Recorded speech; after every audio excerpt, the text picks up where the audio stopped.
मेरे साथ जुड़ी हुई हैं उषा पालीवाल दीदी। उनके पास बहुत सारे अनुभव है। उन्होंने समाज में बच्चों के बीच, महिलाओं के बीच बहुत सारी समाज सेवा का काम किया है और वो मनोविज्ञान के क्षेत्र से जुड़ी हुई है। कैसे बच्चों का मनोविज्ञान काम करता है और कैसे समाज में हम लोग एक शिक्षक होने के नाते, कोई भी प्रशिक्षक हो, जैसे ही समाज में काम करने निकलता है तो वह क्या हो जाता है, एक शिक्षक हो जाता है, एक प्रशिक्षक हो जाता है ना, प्रशिक्षण देने निकलता है, लोगों को अवेयर करने निकलता है।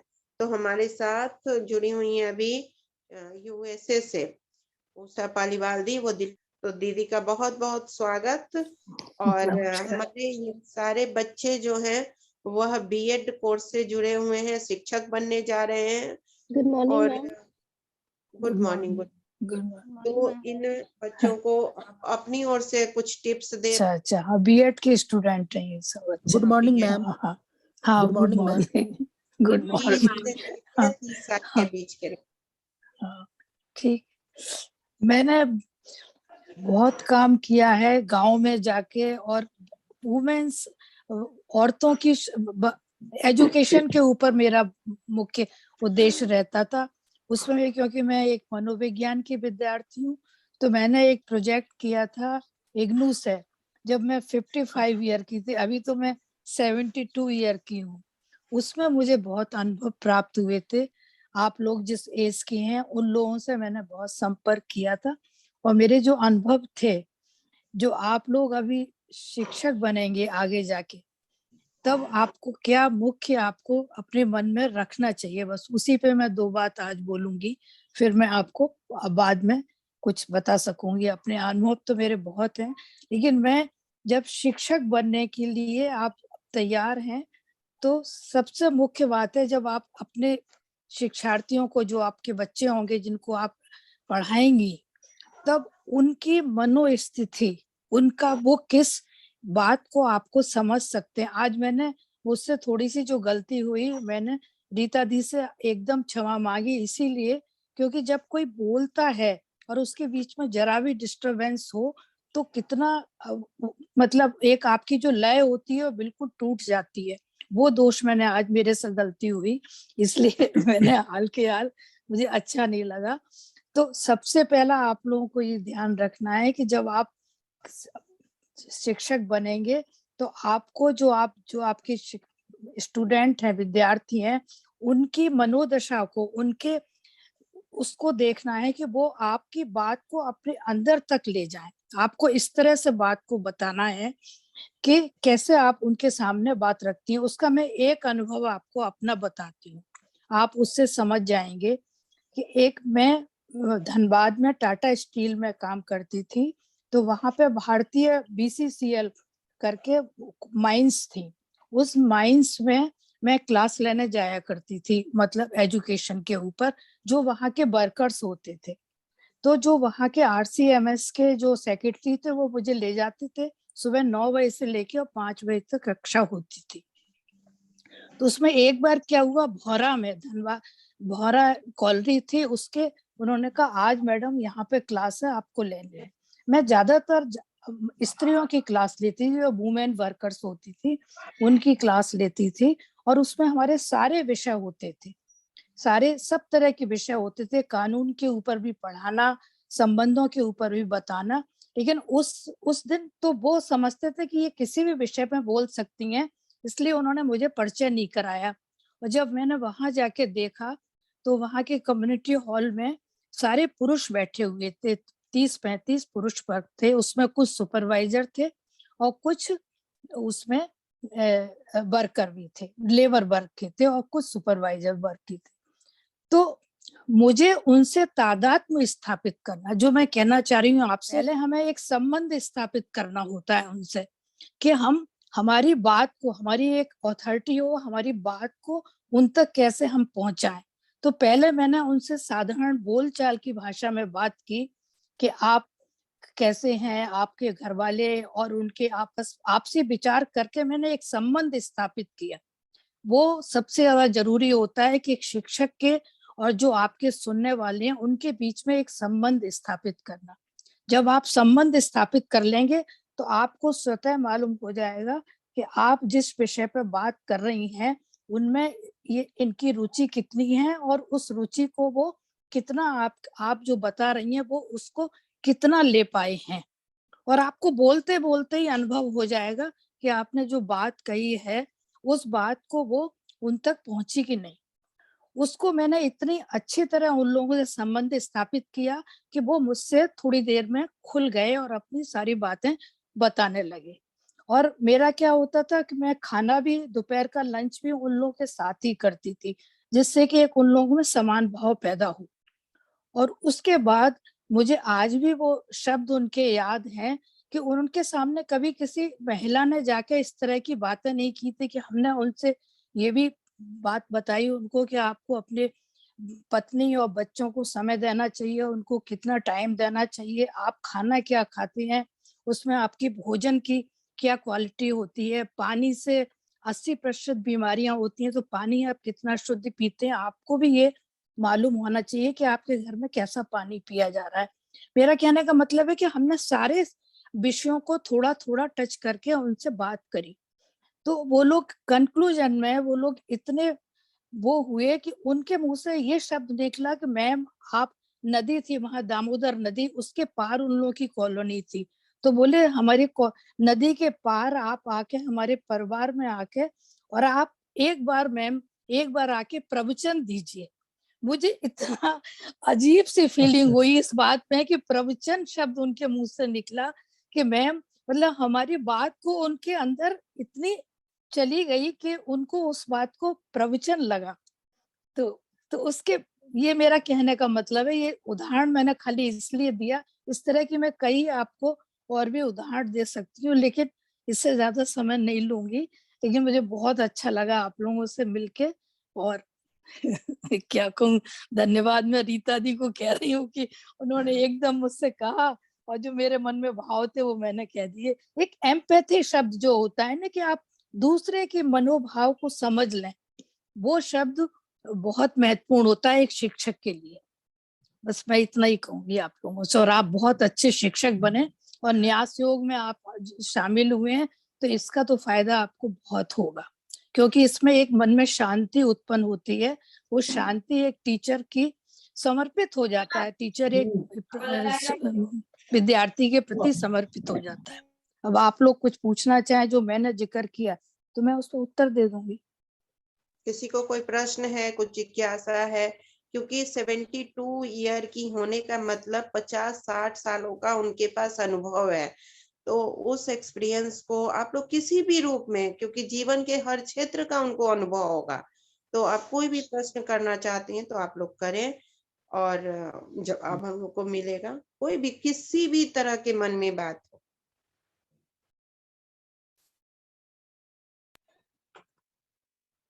Hello hello ma'am. बोलिए, हाँ बोलिए, कोई कोई झिझक की सर, बात नहीं पहले है। मैम आपको धन्यवाद देना चाहते हैं जो हम लोग से के साथ आप जुड़ी हैं इसके लिए। वो तो आप मैं रीता रीता जी को धन्यवाद दीजिए। मैं मैं मैं एक्चुअली, हाँ हाँ, चलिए आपका धन्यवाद स्वीकार करती हूँ। धन्यवाद स्वीकार करना ही बहुत बड़ी बात होती है। Thank you ma'am. अच्छा लगा, हाँ, क्योंकि ऐसा मौका मुझे इतने सालों बाद मुझे मिला, इसलिए मुझे बहुत अच्छा लग रहा है। मैम, हाँ, आपके अनुभव के आधार पर मैम ये जानना चाहेंगे कि एज अ टीचर बच्चों के साथ कैसे इंटरेक्ट किया जाए मैम? बच्चों के संग आपको पहले बात करनी होगी उनसे। आपको जो आपका विषय होगा उससे पहले आपको उनसे परिचय लेना होगा। सबकी तरफ एक बार आपको सबको देखना होगा। जब आप क्लास में घुसे, आप सबको एक बार देखिए। उस देखने से ही एक अपनापन आपको उनमें लगेगा, उनको लगेगा कि हाँ, ये हमारे हमारे लिए कुछ उचित बोलने वाली हैं। एक आपको खुद ही अच्छा लगेगा। जब आप ट्रेनिंग भी करती होंगी तब आपको अनुभव होता होगा कि आप थोड़ा-थोड़ा उनसे पहले बात करेंगी कि अब मैं इस विषय पे बताने वाली हूँ, ये करने वाली हूँ। तो एक कम्युनिकेशन के पहले थोड़ा-सा आदान-प्रदान होना चाहिए विचार उसका, जिससे कि वो आपकी बात को सुनने के लिए तैयार हो जाएँ। वो बहुत जरूरी है। आप एकदम जाके और अपने सब्जेक्ट को ब्लैक बोर्ड पे लिख के बताने लगेंगे तो वो बात उनके अंदर नहीं जाएगी। पहले एक आपको तादाद में स्थापित करना होता है प्रत्येक टीचर और विद्यार्थी के बीच में। मैम एक सवाल पूछना चाहूंगी आपसे, क्योंकि आप हाँ। मनोवैज्ञानिक हैं, इसलिए ये मेरा भाई है, 10th क्लास में पढ़ता है, एग्जाम देगा, लेकिन इसको बहुत जल्दी गुस्सा आ जाता है। कोई भी कुछ बोलता है और ये तुरंत गुस्सा करने लगता है, तो इसके लिए इसको क्या टिप्स देंगी आप? इसको स्वयं सोचना पड़ेगा कि मुझे किस बात पर गुस्सा आती है। आपको भी देखना होगा कि वो किस बात पर गुस्सा होती है। हो सकता है उसका पढ़ने का मन नहीं है और आप उससे कह रही हैं कि पढ़ो, तो वो उस समय उसको, तो उसे पहले देखना होगा यदि वो अपने क्रोध को कम करना चाहता है कि नहीं। पहले तो ये बात है, आप उसके क्रोध को कम करना चाहती हैं कि वो अपने क्रोध को कम करना चाहता है। यदि वो कम करना चाहेगा या उस क्रोध से हटना चाहेगा तभी उसका निवारण हो सकता है। तो पहले तो वो उसके लिए स्वयं तैयार हो कि आखिर मुझे क्यों क्रोध आता है, मैं उस क्रोध से हटना चाहता हूँ, तब उसके बाद आगे की प्रक्रिया शुरू होगी। जी मैम, धन्यवाद मैम। मैं एक छोटा सा और आपको एग्जाम्पल देती हूँ, उसके बारे में मैं आगे बात करूंगी कभी। मैंने एक कोर्स किया था, हम लोग 5 दिन का कोर्स होता था। हम लोग का हेड ऑफिस जो था mines and metal workers education की, मैं फैकल्टी मेंबर थी। तो उसका जो हेड ऑफिस था वो था पुरी में। वहां पूरे इंडिया से जो वर्कर्स, वुमेन वर्कर आती थी, उनकी क्लास होती थी, उसको मैं वहां कंडक्ट करने जाती थी। तो वहां मैंने उनसे कहा, जो प्रेसिडेंट थे, कि ये तो वर्कर जाती हैं वहां पे, लेकिन हमारी जो यहाँ पे सेंटर है उसमें भी हम लोग इस तरह का क्लास शुरू करें 5 दिन का। तो उन्होंने मुझे पूरी अथॉरिटी दे दी कि हम पूरा खर्चा करेंगे, आप करिए। उसमें मैं आप लोगों के सामने इसलिए बता रही हूँ, उस प्रोग्राम का मेरा लक्ष्य था कि एक उन लड़कियों को तैयार करना जिनकी की शादी होने वाली है, मतलब एक होम मेकर को तैयार करना। तो मैंने उस प्रोग्राम में 30 लड़कियों 25 लड़कियों को लिया था और उसका नाम मैंने रखा था सामग्री। उस पर मैंने एक आर्टिकल लिखा भी है, वो मैं रीता दी को भेज दूंगी। उसमें मैंने सारे विषय लिए थे कि जो कि एक लड़की जब शादी होकर दूसरे घर जाती है तो उनको किस किस विषयों की जानकारी होना जरूरी है, एक पूरा होम मेकर आप बनाएं। तो उसमें हमने बाकायदे रजिस्ट्रेशन करा के और 5 दिन का कोर्स करके उसके मुख्य विषय सारे हम लोगों ने उसमें कवर किए थे, जो भी एक लड़की को जानकारी होना चाहिए। उसका डिटेल अगर जब टाइम होगा तो मैं बता दूंगी, लेकिन ये बहुत हमारा कारगर हुआ था। फिर उन लड़कियों से कंक्लूजन में हमने हर लड़की से 20-20 घरों का सर्वेक्षण करवाया था। उसके फिर आगे और भी काम चला था, वो डिटेल फिर मैं जब टाइम होगा तो बता दूंगी। लेकिन ये बहुत अच्छा मेरा कार्यक्रम हुआ था, जो कि आप सब यंग हैं इसलिए मैं उस विषय पे कभी बात करूंगी आपसे। मैम इंडिविजुअली पर्सनली सबके बारे में जानना होगा, पता होगा। किस विषय में इंडिविजुअली? मैम जैसे 25 लड़की थी, तो मतलब हर एक लड़की के बारे में पर्सनल डिटेल्स तो जानना होगा, पता होगा।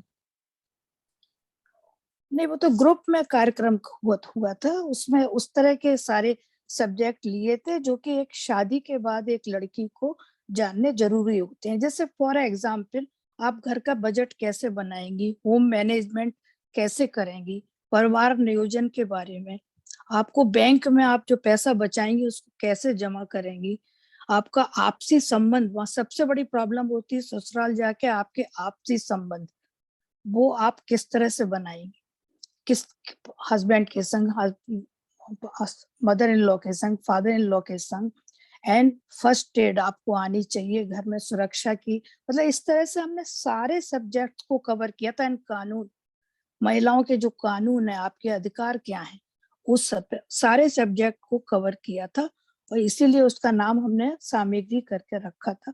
वो एक अलग विस्तार वाला विषय है।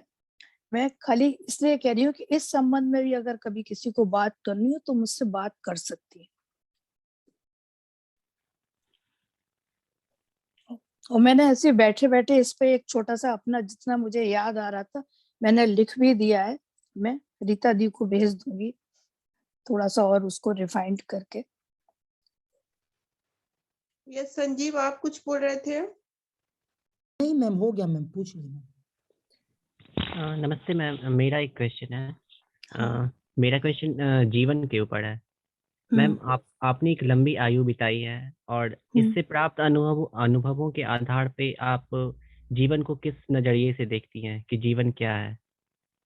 जीवन एक बहुत सुंदर, आपको ईश्वर ने बहुत सुंदर जीवन दिया है। सबसे पहले तो अपने आप को ईश्वर को धन्यवाद देना चाहिए कि हमको एक सुंदर जीवन दिया, और उसके बाद अपने माता पिता को धन्यवाद देना चाहिए कि हम उनके कारण इस धरती पे आए।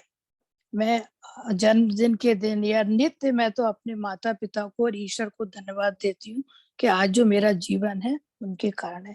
और जीवन को मैंने बहुत सुंदर तरीके से लिया है। उसका सबसे पहला सूत्र है कि आप अपने आप को प्यार करें, सेल्फ लव। आप अपने स्वयं को प्यार करेंगे तो आपके अंदर प्रेम की धारा बहेगी। आपके अंदर सबसे बड़ी चीज होना चाहिए, जो मैं एक प्रोग्राम कराती हूँ, बिल्डिंग ए हैप्पी होम, सुखी घर का निर्माण।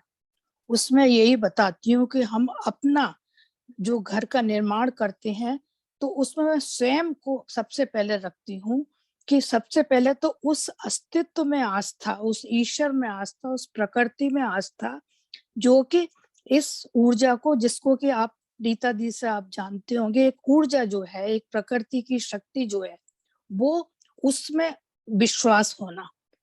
आप चाहे कुछ भी नास्तिक किसी को मत पूजिए, लेकिन एक प्रकृति को, एक ऊर्जा को तो आप हमेशा आपको विश्वास करना होगा। और प्रेम, प्रेम दूसरा पत्थर मैं नीम का रखती हूँ। प्रेम, प्रेम आपके अंदर यदि है तो आप में संवेदना होगी, और संवेदना के बिना जीवन कुछ भी नहीं है। संवेदना हमारे अंदर जरूर होनी चाहिए। यदि हम प्रेम से भरपूर होंगे, हमारे अंदर संवेदना होगी, तो हर व्यक्ति हमको अच्छा लगेगा, हर व्यक्ति के प्रति हमें अच्छे भाव आएंगे, और हमें जीवन अपना जो है, हमारे जीवन की जो परेशानियां हैं उनको हम बहुत अच्छे से उनको, मतलब उनसे उनसे अच्छे से उनको हम निपटते चले जाएंगे या उनको सुलझाते चले जाएंगे। सबसे सुंदर है प्रेम की भाषा आपके अंदर हर समय प्रज्वलित होनी चाहिए।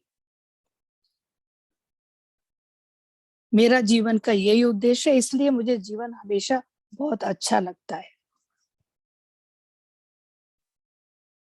Thank you ma'am. एक मिनट आपको जीवन का आनंदित रहना चाहिए, एक मिनट। और आप लोग तो युवा हैं, आपके सामने तो पूरा जीवन पड़ा है, बहुत सुंदर संसार है।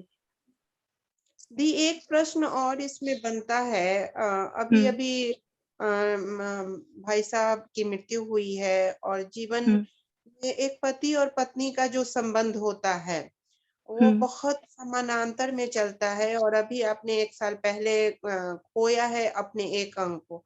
इसी तरीके से बहुत सारे हमारे जो बच्चे हैं, कोई अपने माता को, किसी ने अपने पिता को खोया है। बहुत बच्चे होते हैं जिनको मतलब एक मृत्यु का जो होता है, जिन पर हम आलंबित होते हैं या जिनके प्रेम में होते हैं, वह जब जिंदगी से जाता है तो उस स्थिति में जीवन को कैसे आगे बढ़ाया जाए, खासकर युवा वर्ग। अभी एक एडमिशन लेने बच्ची आई थी, तो वो अभी पिछले कोरोना में उनके मदर, उसके फादर दोनों डेथ किए, और वो लोग 4 बहनें थीं, कोई परिवार में समाज में देखने नहीं आया। फिर वो दोनों बहनें ट्यूशन कर और ऐसी बहुत सारी चीजें हम लोग देखते हैं कि एक मृत्यु जो है जीवन को बहुत झकझोर कर रख देता है। तो इस संदर्भ में आप कैसे बच्चे जीवन को आगे बढ़ाएं और मृत्यु को किस स्वरूप में लिया जाए, तो इस पे 2 मिनट अगर बोले। जी दी। नहीं, बहुत आपने मेरे अंतर्मन को छू लिया, और मैं अब उसी यात्रा में अभी मैं चल भी रही हूँ। और खास तौर से ये जनवरी का महीना मेरे लिए बहुत ही भावुक क्षण है, क्योंकि इसी महीने में मेरी शादी हुई थी, जो कि अभी 6 दिन बाद ही वो दिन आएगा। इसलिए ये महीना मेरे लिए बहुत भावुक है। लेकिन मृत्यु को स्वीकार करना ही पड़ता है, उस सत्य को स्वीकार करना ही पड़ता है। आपको रोना आ रहा है, आप रोइए, आपको जो मन कर रहा है आप खूब रो लीजिए। आपके मन में जो भावना आ रही है, कोई आपसे सुनने वाला नहीं होगा।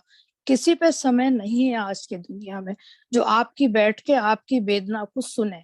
आप एक डायरी उठाइए, एक पेन उठाइए, अपने मनोभावों को उसमें लिखिए। लेकिन आपका जीवन, मैं अपना अनुभव थोड़ा सा बताऊंगी कि मेरा और मेरे पति का, मुझे मालूम था कि उनका ये समय आने वाला है। हमने अपने उनको मैंने अपने लिए इतने अच्छे से स्वीकार किया था उसको। मेरे 2 बच्चे दोनों बाहर हैं, वो नहीं जा पाए थे, तो मेरे पति ने कहा था, मेरे हस्बैंड ने, डॉक्टर थे वो, उन्होंने कहा था तुम करना सब काम। मेरे सब लोगों ने मुंह की, मतलब उसमें थोड़ा सा अव्यवस्था शुरू करी कि ऐसे कैसे हो सकता है। मैंने कहा नहीं, मैं करूंगी सब। मैंने उनको अग्नि दी, मैंने सब कुछ किया और अपने को मजबूत रखा। आप ये कह सकते हैं आप युवा हैं, आपके लिए बहुत मुश्किल है, लेकिन कोई मुश्किल नहीं है बेटा। जो इस समय मेरी स्थिति है, वो ही 20 साल के बच्चे की भी स्थिति होती है। ईश्वर शक्ति देता है, आपको उस समय शक्ति देता है, फिर आप टूटेंगे, बार-बार आपको याद आएगी, आपको ये हुक भी उठेगी, क्योंकि अकेले जीना इतना आसान नहीं होता है। लेकिन आपके अंदर ये स्वीकार होना चाहिए। एक बुद्ध की एक कहानी है, एक औरत का एक बच्चा मर गया, तो वो औरत बुद्ध के पास गई। उसने कहा कि मुझे आप इस बच्चे को जीवित कर दीजिए। तो बुद्ध ने कहा कि तुम ऐसे घर से भिक्षा लाके मुझे दे दो। बुद्ध थे या उनके शिष्य आनंद थे, उसका मुझे बिल्कुल यथार्थ मालूम नहीं, शायद आनंद थे। तो उन्होंने कहा ऐसे घर से शिक्षा लाके दो जिसमें कोई मृत्यु ना हुई हो। वो पूरे गांव में गई, ऐसा कोई घर उसको नहीं मिला। तो आने के बाद उसको खुद उसका उत्तर मिल गया। तो अपने आप को इस सत्यता से तैयार करना होता है। मैं अपना आपको अनुभव बताऊंगी तो आपको शायद बच्चों को अजीब लगे कि मैं और मेरे पति दोनों ने यहाँ तक कर लिया था कि तुम मृत्यु के बाद उस समय कौन से कपड़े पहनोगे, ये तक हमने पहले से छांट के रख लिए थे। बोले मैं ये लिनन का कुर्ता पहनूंगा, ये मैं लुंगी पहनूंगा, ये मुझे शॉल उड़ाना, ये सब भी हमने तैयार करके रख लिया। इतना मतलब अपने आप को हमने तैयार कर लिया था कि हाँ ये अवस्था आएगी तो हमें ये करना है। उसके बाद भी ऐसा नहीं कि मुझे दुख नहीं हुआ, उस समय मैं अपने को तैयार रखी, सब कुछ है, लेकिन बाद में दुख तो होगा, जिंदगी भर दुख होगा, लेकिन उस दुख का भी सामना आपको ही करना है, क्योंकि ये सत्य है, उस सत्य को स्वीकार करना है। और इसमें आपको ये नहीं होना चाहिए कि आपको रोना आ रहा है तो रोए नहीं, खूब रो लीजिए। आप रोने का मन कर रहा है, आपका कोई ऐसा मित्र है या कोई है तो उससे अपने मन की बात कह लीजिए। नहीं तो सबसे अच्छा होता है डायरी में अपने मन की बात लिखिए, और आप किसी से जो भी आपके प्रति संवेदनशील है उससे आप मन की बात कह लीजिए, आपका दुख कम हो जाएगा। सामना तो करना पड़ता है मृत्यु का, यदि है आपके सामने, जैसे आपके माता पिता किसी के नहीं रहे, तो उसका दुख तो मैं समझ सकती हूँ, और कठिनाइयां जो होती हैं उसको भी समझ सकती हूँ। उसमें अपने को मजबूत करना पड़ेगा और अपनी धारा खत्म नहीं करनी चाहिए। हमको तो जीवन आगे चलाना है, ये अपने में मजबूत रहना चाहिए, क्योंकि ईश्वर ने हमको जन्म दिया है, हमारा जीवन उसी के हाथों है। मैम हाँ बोलो बेटा, हाँ बोलो बेटा। मैम मैम आप हम लोगों के लिए प्रेरणा स्रोत है मैम। और मैम आपने हम लोगों के दिल में कुछ ही समय में एक अलग खास जगह बनाई है मैम। बहुत बहुत बेटा मैं धन्यवाद देख मैम। तो नहीं पा रही हूँ, लेकिन मैं फील कर पा रही हूँ आप लोगों की ये बात। हाँ, जी मैम, आपकी बातें हम लोगों के दिल को छू गई। Yes ma'am. ये तो तुमने मुझे फिर एक किस्सा याद करा दिया। इसका छोटा सा किस्सा मैं आपको बता दूं कि मैं एक कॉलोनी ये आसनसोल के पास एक कॉलोनी थी, कुमार डूबी करके कॉलेज थी, वहां मैं क्लास लेने गई। वहां जिन लड़की औरतों की मैंने क्लास ली वो थी जो सिर पर डलिया में कोयला भर के और दूसरी जगह ले जाती थी, बस इतना काम करती थी, इससे ज्यादा वो कुछ नहीं करती थी। डलिया में कोयला भरती थी, एक जगह से दूसरी जगह ले जाती। उनको मुझे क्लास लेनी थी। अब बताइए मैं क्या उनको शिक्षा दूंगी? ये मेरे सामने प्रश्न था कि क्या इनको मैं पूरे दिन क्लास लूं। लेकिन मैंने समझा, अच्छी तरह उनसे बातचीत की, सबसे पहले उनसे जाना कि उनकी दिनचर्या क्या है। तो उसको सुनो तुम लोग। उन्होंने एक 40 साल की औरत जो कि 60 की लग रही थी 40 साल की, उसने कहा कि मैं सुबह 4 बजे उठती हूँ, खाना बनाती हूँ, 8 बजे यहाँ चली आती हूँ, 4 बजे जब जाती हूँ तब खाना बना के बर्तन साफ करके और ताड़ी पी के और सो जाती हूँ। तो ताड़ी, बोले कि मैंने कहा ताड़ी जरूरी है? बोले हाँ, ताड़ी बिना तो मेरा जीवन ही नहीं है, ताड़ी से जो आनंद है वही तो हमारा जीवन है। तो हमने तब तक समझ रखा था कि सीनियर बहुत हाई सोसाइटी में लोग रोज ड्रिंक करते हैं, लेकिन इस वर्ग में भी जो कि जिसको के 5,000 6,000 रुपया महीना मिल रहा है और खाली कुछ पढ़ी लिखी नहीं है, और वो भी, उनका भी जीवन कुछ नहीं है, बस खाली काम करना और घर में खाना बना के ताड़ी पी के सोना। तो उनसे मैं बच्चों की कुछ बात कर नहीं सकती थी, क्यों, वो बच्चों को क्या देखेंगी। तो मैंने तरह तरह से उनको बहुत सी बातें बताई। तो फिर कंक्लूजन में मैंने उनसे पूछा कि आपको कुछ समझ में आया मैंने जो कहा, क्योंकि मुझे बहुत ज्यादा सरल करना पड़ा था उन लोगों को बोलने में। तो उस महिला ने मुझसे कहा, उसके संग 2-3 और भी महिलाओं ने कहा कि हमें यहाँ पर छू गया दीदी, आपने जो बताया वो हमें यहाँ पे छू गया। तो वो आज तुमने जो बात कही, उस औरत ने ये कहा, मुझे उसकी शक्ल तक मुझे आज याद। फिर उसके साथ और 2-3 लोग बोली कि बस इतना कह सकती हूँ दीदी कि जो आपने कहा मुझे हमें यहाँ छू गया। तो बस मैंने कहा अगर एक दीपक भी जल गया तो सब रोशनी हो जाएगी। अगर 10 लोगों को हम कुछ बता रहे हैं, उसमें एक दीपक भी जल गया तो रोशनी तो हो ही जाएगी। तो आप लोगों को अच्छा लगा, इसके लिए मैं बहुत रीता दी को आभार प्रकट करूंगी जो मुझे मौका दिया कुछ बोलने का। जी मैम, हम लोग भी प्रकट करना चाहेंगे आभार मैं रीता मैम का, जो आपसे मिलवाई हम लोगों को। नहीं तो मैं हमेशा प्रस्तुत हूँ, कभी भी मेरा पर्सनल नंबर ले लेना रीता दी से, और कभी भी तुम्हारी कोई भी पर्सनल समस्या हो, कोई भी बात हो, बस ये कि मैं अभी यूएसए में हूँ इसलिए टाइम का ध्यान रखना, नहीं तो मैं तो तैयार हूँ। ये तो बहुत अच्छा लगता है। आज भी मैं साइकोलॉजी की किताब कॉग्निटिव थेरेपी पढ़ रही हूँ आजकल, जो कि आजकल चली हुई है, आजकल उसी का चलन है, वही पढ़ रही हूँ आजकल। मैम अभी यूएसए में दिन है या रात है मैम? अभी ये रात का 9:30 बजा है। अभी रात का नहीं 10 बज गया, 10:11।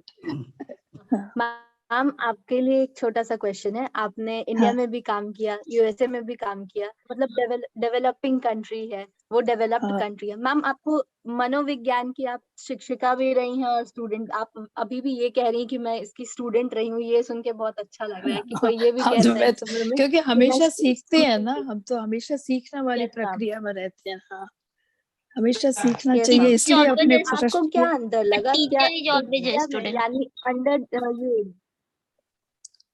युवाओं में तो डेवलप्ड बहुत कंट्री अंतर है में बेटा। क्या युवाओं, मेरा सेम ही ग्रैंडसन जो है वो अभी कॉलेज गया है, मतलब 18 साल सेम का हो ही गया है। है या थोड़ा हाँ, अंतर है? नहीं बहुत अंतर है, थोड़ा नहीं बहुत अंतर है, बहुत अंतर है। वहाँ के युवा वर्ग में और यहाँ के युवा वर्ग में बहुत अंतर है। उनकी मानसिकता में बहुत अंतर है, उनके सोचने में, विचारने में बहुत अंतर है, जो मैंने महसूस किया, जितना मैं परसीव कर पाई, जो मैं अपने बेटे के पास हूँ, बेटे बहू के पास, तो जो इन लोगों का सर्किल है, सब बच्चे, मतलब मेरा नाती भी अभी गया है, इसी साल कॉलेज गया है, और उसके दोस्तों के बच्चे भी गए हैं। मेरा एक और देवर का बेटा भी यहाँ रहता है, उसका बेटा भी जाएगा इस बार। तो देखती हूँ, उन लोगों से बातचीत करती हूँ सब, तो अच्छा लगता है। बहुत कॉन्फिडेंट हैं बच्चे, बहुत ऑनेस्ट हैं, बहुत ऑनेस्ट हैं। सबसे अच्छी बात मुझे जो लगती है, नहीं हमारे इंडिया में भी बहुत बच्चे ऑनेस्ट हो रहे हैं। हम लोग हाइपोक्राइट होते थे, हम लोग डरते थे अपने पेरेंट्स से। हमारी बात की पीढ़ी भी, हम उनकी इच्छा के अनुसार चलते थे कि जो हमारे माँ बाप चाहते हैं हम वही करें, चाहे वो हमारा मन नहीं हो। तो हम कहीं मतलब दो तरह का व्यवहार करते थे। यहाँ के बच्चे जो हैं कि वो जो अच्छे बच्चे हैं, जिनको वैसे तो सब तरह के वर्ग होता है, लेकिन जो मैंने, क्योंकि इनके सब जितने बच्चे हैं इनके दोस्तों के सब सब मतलब अच्छे वर्ग, मतलब वो हैं पढ़ने में सब अच्छे रहेंगे। तो उन लोगों से सब किसी न किसी, जैसा मेरा ग्रैंडसन है वो नेशनल लेवल का ड्रम बजाता है। हाँ, मेरी जो वो आज यही तो हुआ, वो मेरी जो ग्रैंड डॉटर थी वो बजा रही थी, मैं जानते हुए भी मैं म्यूट को अनम्यूट बार बार कर जा रही थी, उसकी प्रैक्टिस चल रही थी। तो वो मेरा कहने का मतलब है कि अपने शौक शौक को भी पूरा करते हैं और उनको मालूम है कि मुझे कुछ बनना है, अपने लिए बनना है, चाहे कितना भी माता पिता के पास पैसा हो, लेकिन अपने लिए मुझे ये काम करना है। और खुशी होती है उनको कि मैं इस काबिल हो गया। जैसे अभी मैं अपने ग्रैंडसन का ही बताऊं, उसने अभी एक कोर्स किया, तो उसको उसने कहा कि मैं दादी समर में मैं $25 प्रति घंटा के हिसाब से मुझे काम मिल जाएगा, मैं एम्बुलेंस में काम कर सकता हूँ। ये सर्टिफिकेट मुझे नेशनल लेवल का मिल गया। तो मेरा कहने का मतलब है 18 साल के बच्चे में और ये बात आ जाए कि वो इस लायक हो गया कि मैं अपना पढ़ाई का खर्चा भी निकाल सकूंगा, 2 महीने की उसमें थोड़ा बहुत मैं अपने करूँ, अर्न कर सकता हूँ। तो वो अंदर से प्रवृत्ति आ रही है, माँ बाप नहीं कह रहे हैं। और ऑनेस्टी है, जो उन्हें ठीक लगता है वो उसको ठीक कहते हैं, जो उन्हें ठीक नहीं लगता उसको ठीक नहीं कहते। वो ऑनेस्टी हमारे भारतवर्ष में भी मैं देख रही हूँ, हमारे बच्चों में आ रही है, जो पहले नहीं थी। वो मैं बहुत प्रशंसा करती हूँ उस बात की।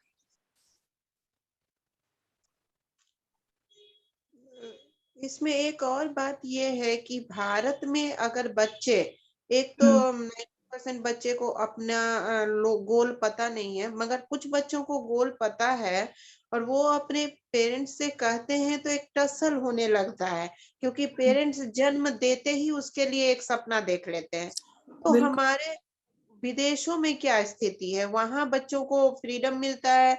वहां जो, मान लीजिए आप जैसे हैं, आपके ग्रैंड सन है, डॉटर है, तो वो तो भारत के ही माता पिता के बच्चे हैं, और हाँ भारत के बिल्कुल। माता पिता के बच्चे हैं तो उन माता पिता को भी वैसी ही आकांक्षा हुई होगी जन्म के समय। तो वहां कुछ वैसा कॉन्फ्लिक्ट होता है या नहीं?